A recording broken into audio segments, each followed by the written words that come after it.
Are you looking for the best items for you to craft that don't require any focus, any premium, or any spec? If that's the case, this is the right video for you, because on this show, we're gonna tell you exactly my top 5 items for new players or someone that's starting to craft to make so they can generate huge amount of silver with the least amount of effort.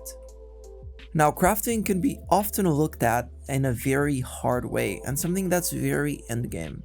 But this really couldn't be further away from the truth. Crafting on the basis, it's very straightforward. You look at an item, you look at the materials, and if the materials are cheaper than the total item cost, it means that something is profitable. Now, a lot of the times I get questions, but Nendys, which items should I craft? And these 5 items that I'm going to show you guys are guaranteed to always be profitable. Now, the first item that I'm going to talk about is gathering gear. Now, which type of gathering gear? Because there's a lot of them, and this is a very important step. So gathering gear, it's one of the most used piece of equipment that you can find in Albion, because everything is based on resources. Now, when you're choosing your gathering gear, the one you're going to be crafting, you have to look at 2 major factors. Of course, the profit that you find and the city that you are. And what do I mean by this? It's pretty straightforward. If you're, for example, on Thetford, this city is a city of cloth. Therefore, harvesting materials are going to be so much more important than, for example, quarriers. Why is that?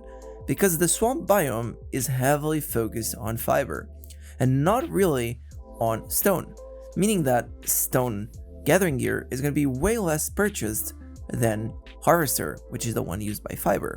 Meaning that we are solely going to focus on the main biomes of every single city. So, if we're in this case, we're on Thetford, we're going to be looking for harvester gear.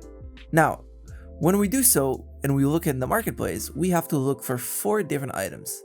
The caps, the garbs, the boots, and the backpacks.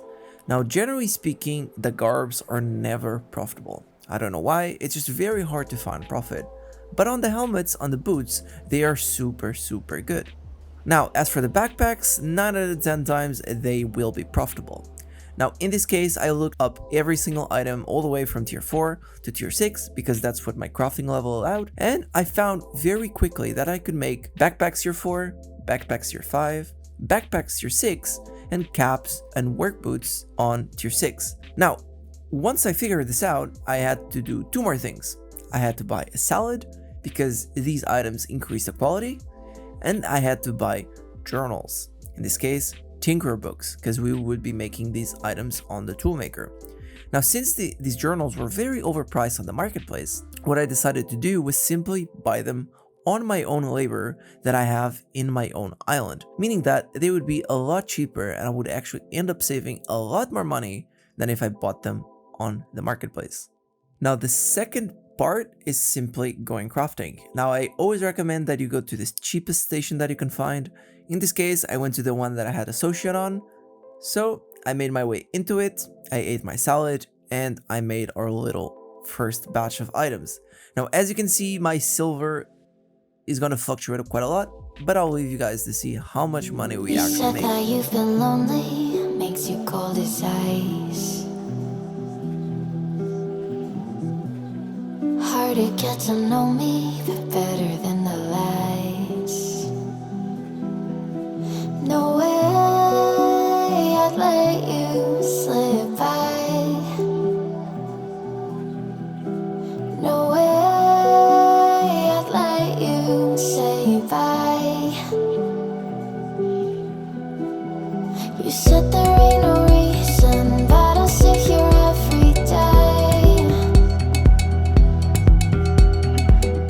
Now, all these 4 items that we made were profitable, but how much money did we made from every single one? Well, per bag tier 4, we made around 2.4 thousand, and since we made 100 of them, that means we made 240,000 silver. As for the tier 5 bags, we made them for around 10,000 and they were selling for 20, meaning that we had 10,000 profit per unit. We made 100, so that's another million. Now, as for the caps and the boots, we made around 150 of both caps and boots, and each one give around 1500 profit, meaning that's about 2.2 million silver in profit. Now, even adding up to this, it's important that you know that we have the books that we filled along the way. That's even extra profit. And there is also one more thing, which is the quality, because when we're looking for an item, generally speaking, we want to look at the lowest quality possible, because everything above it, it's more profit to your session. Now, the second batch of items that we're going to be making are also related to gathering, but they're not gathering gear, it's actually gathering tools. Now, these follow the same principle as the gathering gear. Therefore, some cities have better returns and better profits on certain gathering tools. Since we are in Tedford, we are going to be making sickles, which are the tools used to make or to harvest cloth or fiber in this case. We're going to look again into 4 tiers, tier 4, tier 5, and tier 6.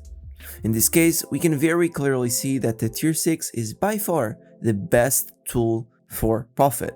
So we're simply going to buy the materials and we're going to make our way again into the toolmaker and craft, of course.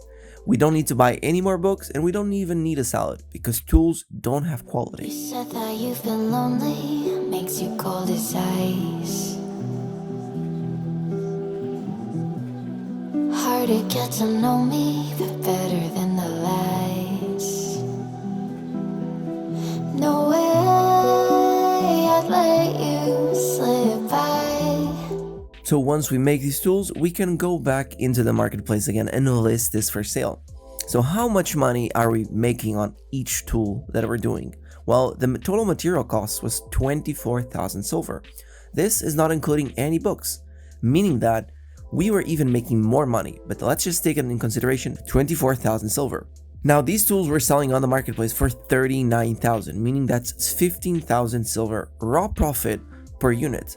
Since we made 100 of them, that's, you guessed it, another 1.5 million silver. So now that we are done with the toolmaker, well, the only thing that we have to do is just sell all these journals that we're probably not going to need, at least in a while.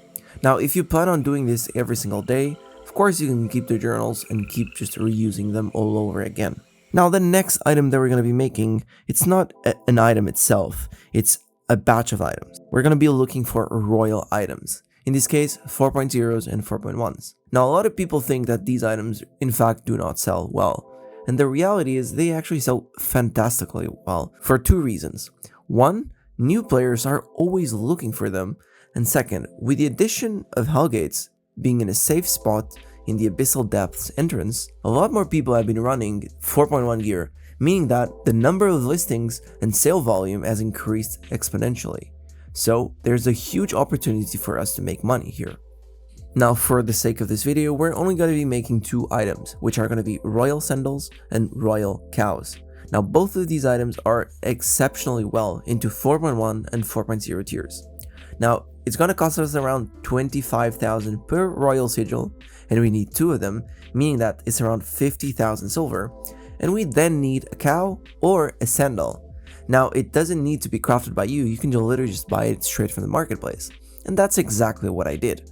Now, once I did this, I could simply just go into the mage tower and make my sandals. Now, for each cow I paid around 3,000 silver, meaning that for a total it was 53,000. And how much were they selling for? 80,000 silver. Now, around 30 to 40 units sell per day, meaning that I could very comfortably make 10 and sell them. Since we're having around 25k profit, that's another 250,000 silver. And what is the best part about this is that you don't need to do this on only one city. You can do it on literally every single one. So not only Thetford, you can do it on Martlock, Fort Sterling, Bridgewatch, any city that you please. Now, for the 4th item that we're going to be making, it's also a category and not one specific item, and that's going to be capes.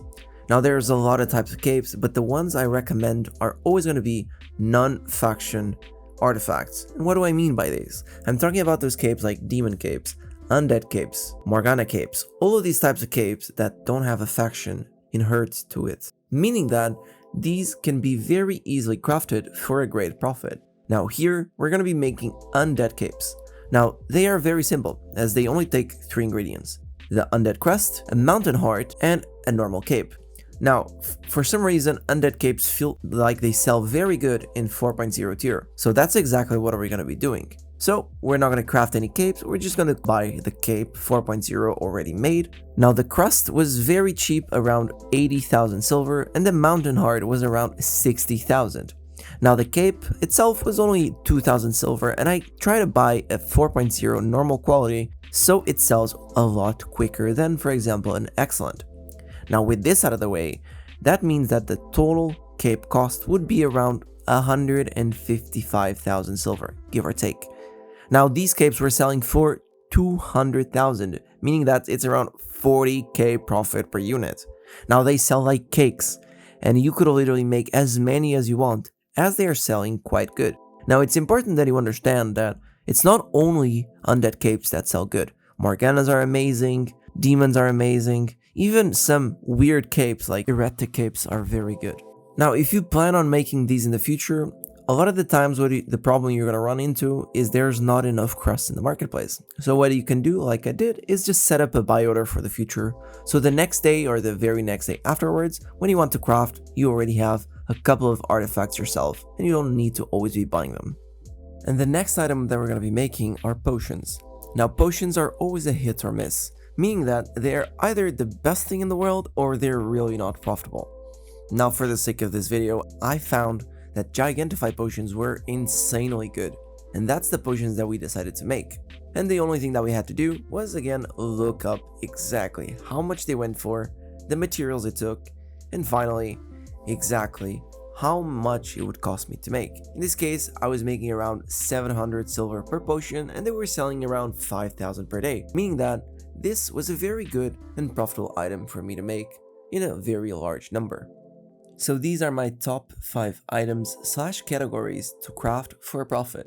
Now it's very important that you understand that this, generally speaking, is profitable. It doesn't mean it's always going to be profitable, but most of the times it definitely will, because for the past 6 years it has always been.